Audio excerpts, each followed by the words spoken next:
Ah! I see you've come to appease me again. That's right, Taylor Minster Taylor. That's the Taylor Minster Taylor. Here's your Christmas present, sir. Ah, let's see what it is this time.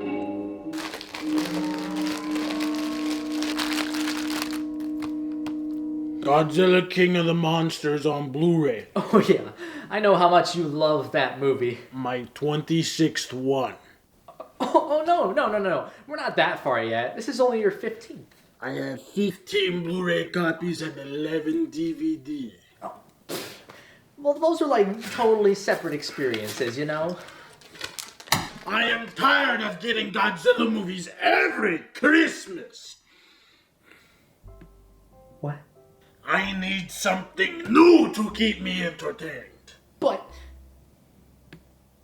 what else is there to watch? Ultraman, Gamera, Booska, anything but Godzilla. Are you saying that you don't like Godzilla? Oh, you're pushing my buttons. Oh, Jake, have you heard of Pulgasari? Gesundheit. I thought so. I say it's time you learned a thing or two about kaiju that aren't Godzilla. Oh, come on, the Taylor Minster Taylor.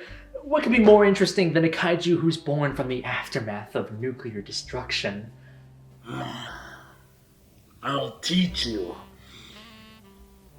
Let's role play. Oh no, I don't know how to do that.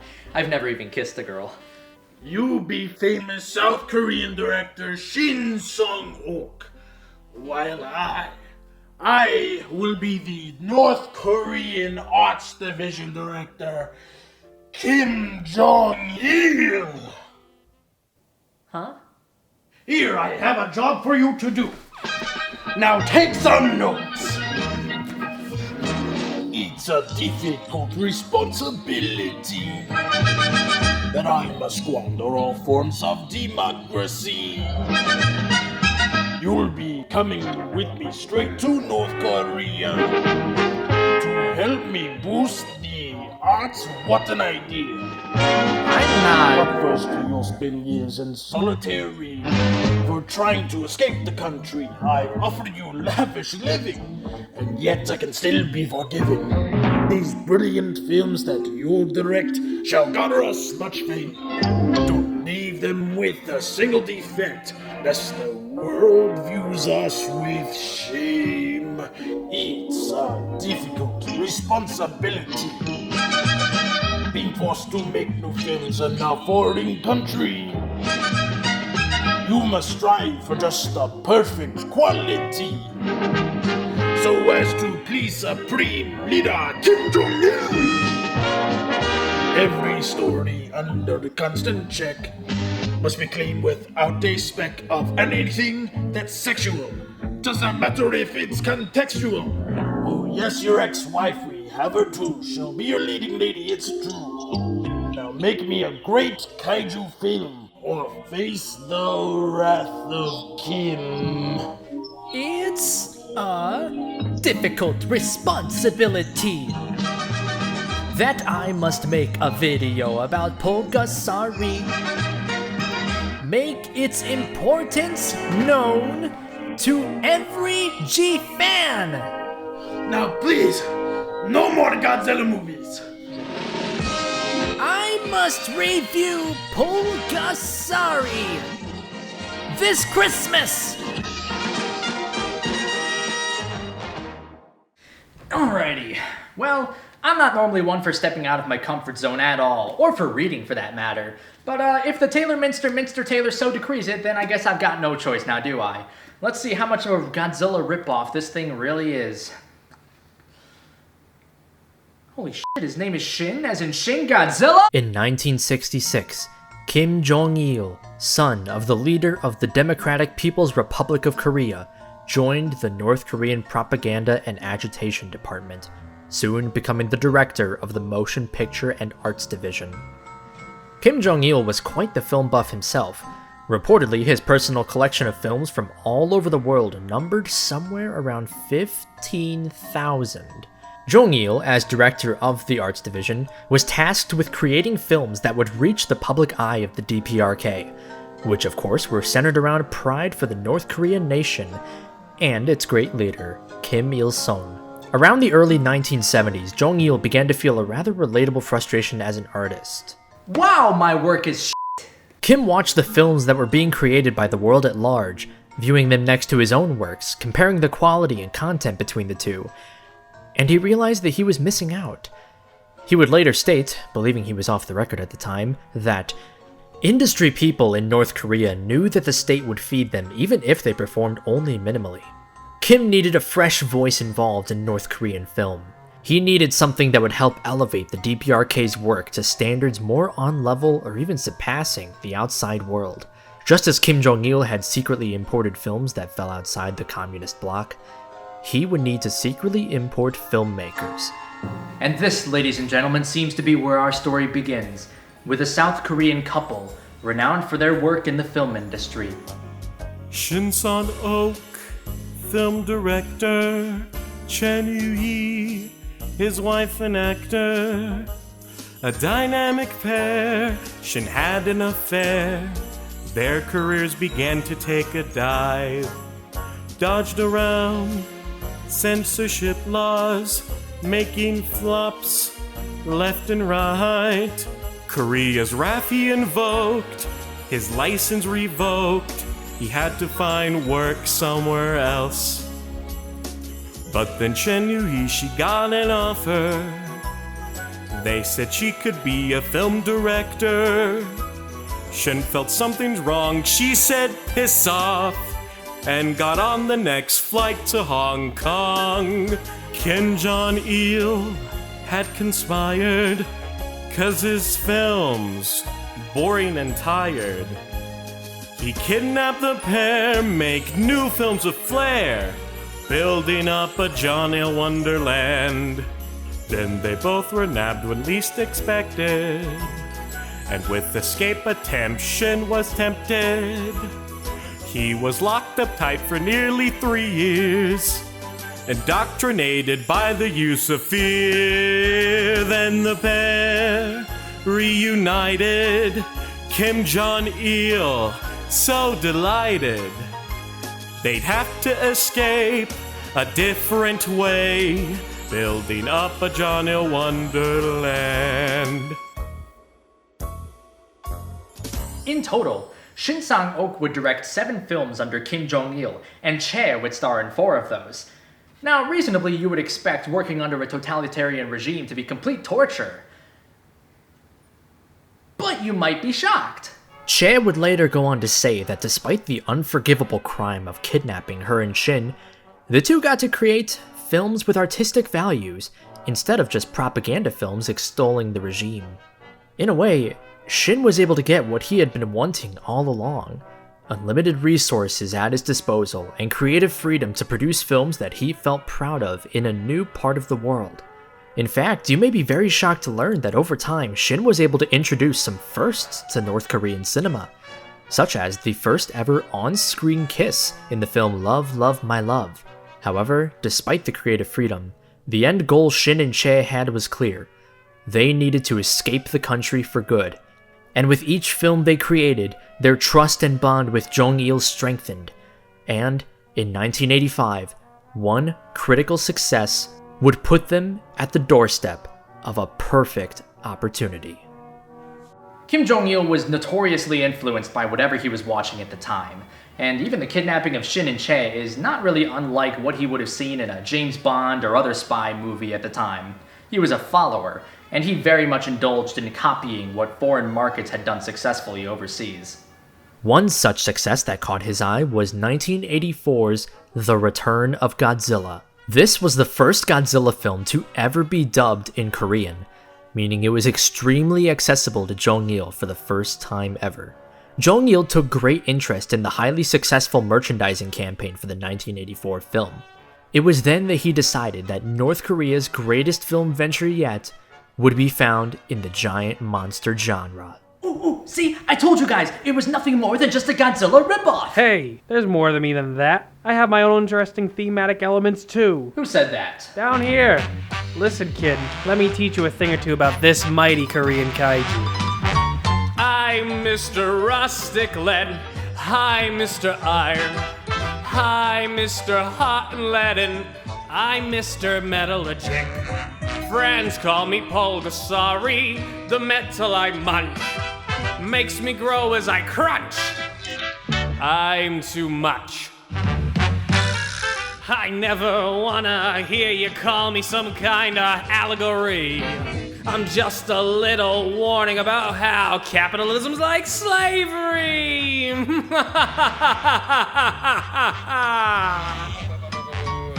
He's all consuming, his size ballooning. That's right. Stops tyrants from ruling, fratricides his undoing.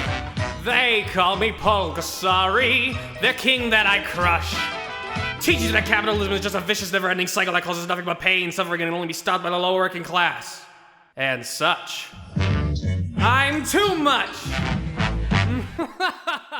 Now don't you see there's more to me than just being a Godzilla ripoff? Wow, I guess you're right. It's like I'm being filled with this overflowing feeling of no, not really. Alright. Let me explain it then. You see, my story actually begins with a real-life myth found in Chinese and in Korean culture.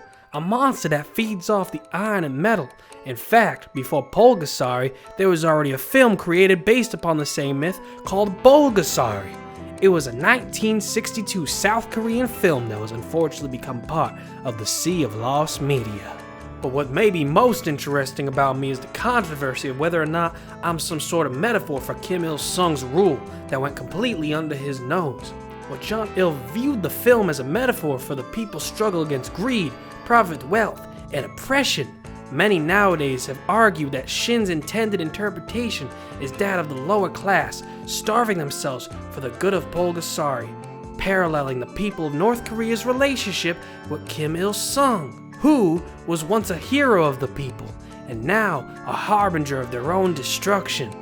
Shin Sang-ok says the film is not to be interpreted either way, and that all he did was make a simple monster romp. It's a pure monster film, and I didn't put any ideology in it. So what am I, huh? Huh? Am I some sort of metaphor? Well, either way, Pulgasari is kind of a really surreal thing to experience at times. Its logic kind of comes out of nowhere and doesn't make much sense, especially that ending sequence, but I kind of find that that's part of the charm of it. Now, obviously the parallels in special effects techniques between Pulgasari and Godzilla are very plain to see. But just exactly how was Pulgasari brought to life? Well, in order to recreate the success of Godzilla, who better to hire than the people who made Godzilla in the first place, including Godzilla himself. Did you ever hear of that surprising year, way back before you were born? When Satsuma was in a film on the night after 84. It was a year without a Satsuma, a Goji drought we had. It was a year without a Satsuma, but Kim Jong sure was glad. He was put on a plane for a Hollywood film, least that's what they told him plain. And he sighed as he realized the truth.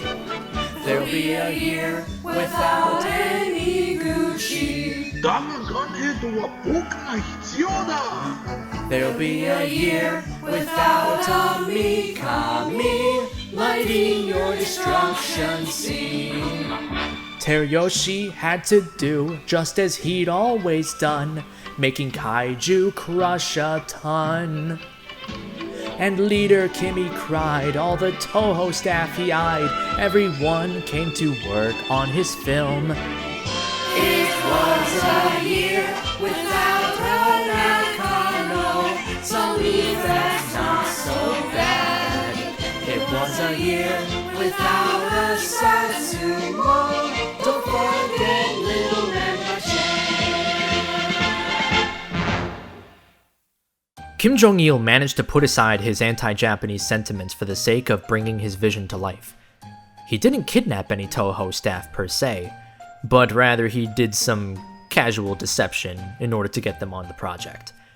Besides these well-known names, around 10 other Toho technicians helped work on the film's special effects sequences. When the crew was secretly brought into North Korea, they had their passports taken from them, and Jong-il made sure that they were living comfortably. Now there's a lot of really interesting anecdotes from the Toho side of the entire Pulgasari spectacle. Satsuma himself even wrote an entire book about his side of the experience entitled North Korea Seen Through the Eyes of Godzilla. But that has no English translation as of this moment in time. So let me share you some other anecdotes that I found really interesting. Kenpachiro Satsuma was once quoted as saying that the Pulgasari suit was actually more comfortable to wear than the Godzilla suit. Some rumors have also circulated that the Pulgasari suit was actually a repurposed Return of Godzilla suit, but I've not found anything that actually supports this. Reportedly, upon viewing the film, a number of Toho staff said the film was more entertaining than Return of Godzilla. Over a decade after Pulgasari's release, Satsuma would say that he preferred the film to Hollywood's 1998 take on Godzilla. Ouch. Whenever Teruyoshi Nakano would have to ask for a piece of equipment while on set for Pulgasari, his request would first have to be reviewed by the Workers' Party of the DPRK. And in addition, it wasn't uncommon for the North Korean crew members to leave set at the end of the day with many of the tools and pieces of equipment that they had been using throughout the day, causing the process to repeat over and over again.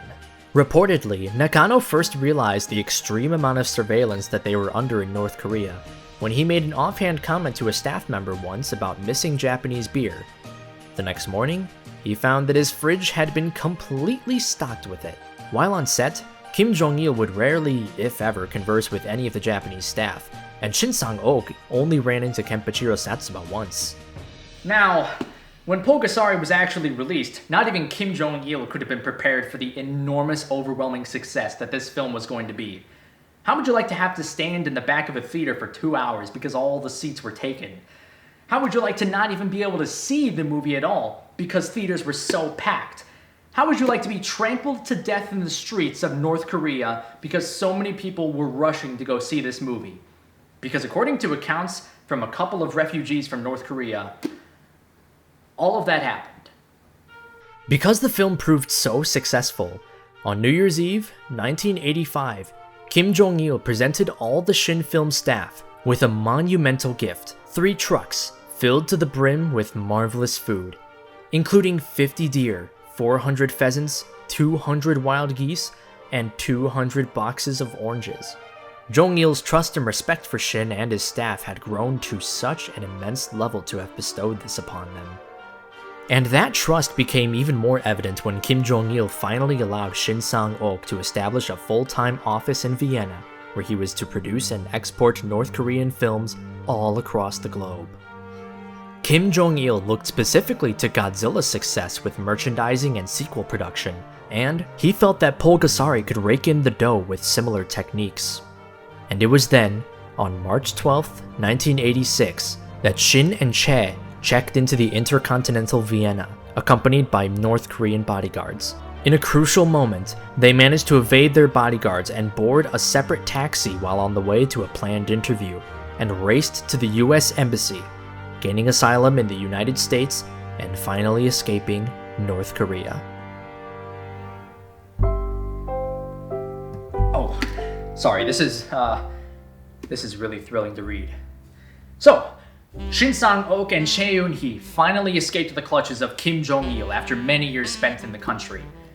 And their success can largely be attributed to Pulgasari, the film that made Kim Jong-il trust Shin and Chae enough to let them outright leave the country without him entirely to start an international film office. The film that tricked Kim Jong-il. Of course, Pulgasari was just the epic climax of Shin In-che's 7-film career in North Korea. And because I'm choosing to focus entirely on Pulgasari for this video, I'm glossing over a lot of details about the entire situation, including the kidnapping, the years spent in prison, the people they met in North Korea, and their many secret interactions with Kim Jong-il. So, if you find anything that I've said in this video interesting, I implore you to pick up a copy of A Kim Jong-il Production by Paul Fisher, and read through this or give a listen on an audiobook because it is fantastic and it gives all the details that you could possibly want out of this story. There's also a lot of video essays on YouTube that cover this topic way more professionally and better than I can, so I would highly recommend going to those if you want all of the information. But this isn't where the story of Pulgasari ends, however. Following the escape of Shin and Che, mention of their names or films was punishable by law in the DPRK, and subsequently all films they produced there were banned. It wasn't until over a decade later when North Korea seemingly made another attempt at distributing Pulgasari worldwide, with Shin's credit now scrubbed from the film. Somehow, a version of Pulgasari with Japanese audio and English subtitles wound up in the hands of bootleggers everywhere, and now the movie is basically available to watch anywhere. Later, Shin Sang-ok would try to make a new directorial debut in the United States. He remade Pulgasari. This film is known as Galgameth, but that's for a different time. Wow. Who knew that you could actually read these things? And I feel like I've got a whole new perspective on Kaiju Eiga now. And I want to learn about more Korean Kaiju. I wonder if they're all as interesting as Pulgasari is. But in the meantime, here's a little secret for you. I got in contact with someone on the inside. Ooh yeah, I'm talking inside the North. I just got this package in from... Name and address withheld. I sure hope Kim Jong-il doesn't, really miss just one copy of Pulgasari being gone from his vault. Ooh. If this is what I think it is, this is gonna be the perfect Christmas present for the Taylor Minster Taylor.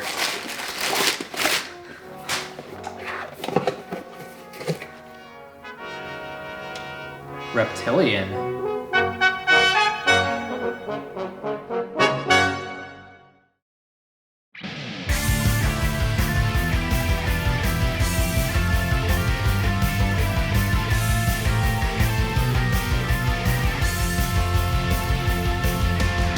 Happy holidays, everyone. This is a project I've been wanting to do for basically a little over a year, and it's finally done.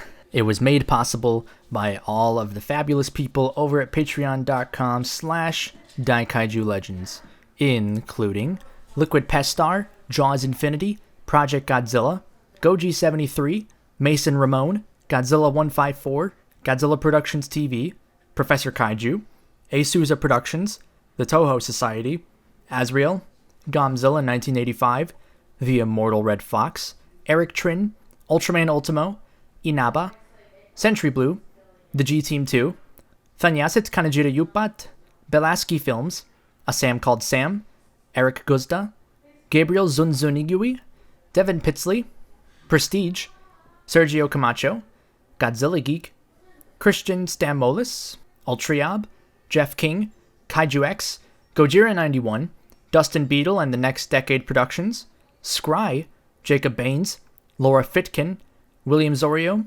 Satoshi Mizushima, Deadzilla, and Hayden Bell. I hope you all are having a very safe and comfortable holiday, and I can't wait to keep making more stuff in the new year. Love y'all.